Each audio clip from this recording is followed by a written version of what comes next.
Can we pretend that airplanes in the night sky like shooting stars? I could really use a wish right now, wish right now, wish right now. They were American brothers. Inventors. Bicycle retailers. And aviation pioneers. Two small-town boys from Ohio never thought they would make aviation history with their groundbreaking and innovative design, and would end up changing the world of flight as they knew it. They were Wilbur and Orville Wright, and this is their story of exploration in flight.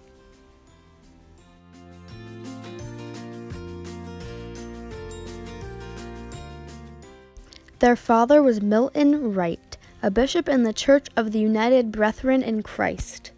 Milton's profession took him on the road frequently, and he often brought home small toys for his children.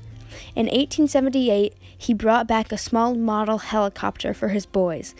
Fascinated by the toy and its mechanics, it was the initial spark of their interest in flying. Their mother was Susan Catherine Wright. Her children described her as highly intelligent, affectionate, and painfully shy. Her greatest impact was encouraging them throughout their ventures. Wilbur Wright was born April 16, 1867, in Millville, Indiana. He was the middle of 5 children. In his youth, he had excelled in everything. A star athlete in football, skating, and especially gymnastics, and an outstanding student. He had planned to attend Yale, but his dreams were deferred in late 1885 when Wilbur was struck in the face with a hockey stick, resulting in the loss of his front teeth. He wasn't severely physically injured, but the incident had a lasting serious impact on his mental well-being. He spent the next few years caring for his terminally ill mother and reading books from his father's library. Orville Wright, the younger of the two brothers, born August 19, 1871 in Dayton, Ohio. He was a mischievous and curious boy, though his family encouraged his intellectual development. As a 10-year-old, Orville began making kites for fun and sale. The brothers began a bicycle repair, rental, and sales business in 1892. In 1896, they began manufacturing and selling bicycles of their own design.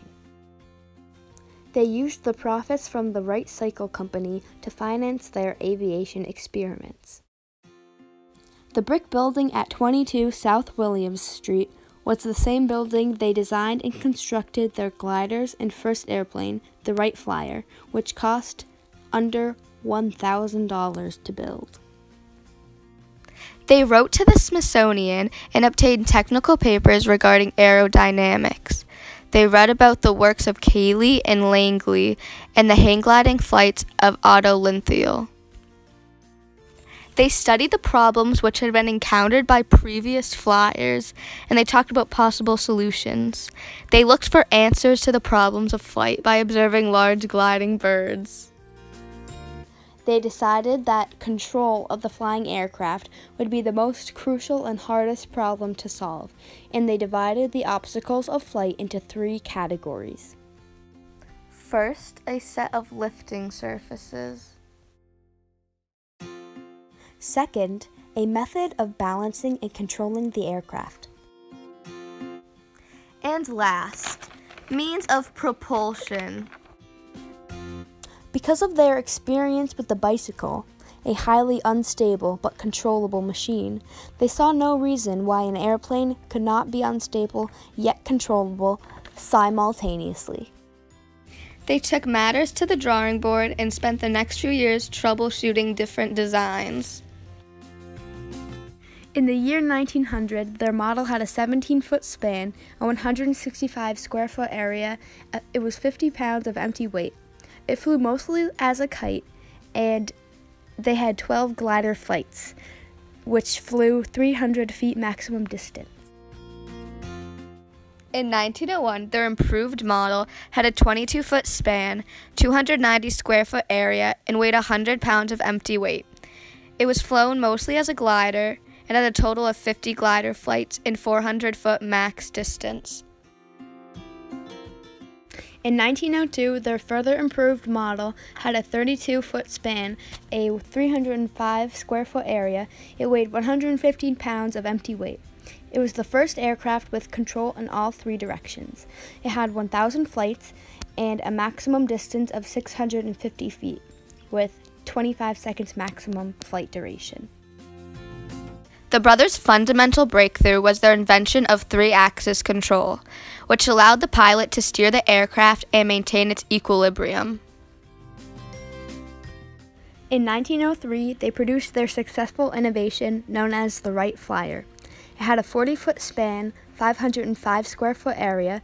It was 750 pounds with a pilot, and it had a 12 HP motor. It was the first powered aircraft to fly under pilot's control. This remarkable event occurred on December 17, 1903. When they were ready to test their design, they chose Kitty Hawk, North Carolina because of the constant wind that added lift to their craft. They shipped their equipment from Dayton to Kitty Hawk to test their experiment. To decide who would first test the Wright Flyer on the sands of Kill Devil Hills, the brothers tossed a coin. As a result of the toss, Orville Wright piloted 20 feet above a windswept beach in North Carolina. The flight lasted 12 seconds and covered 120 feet.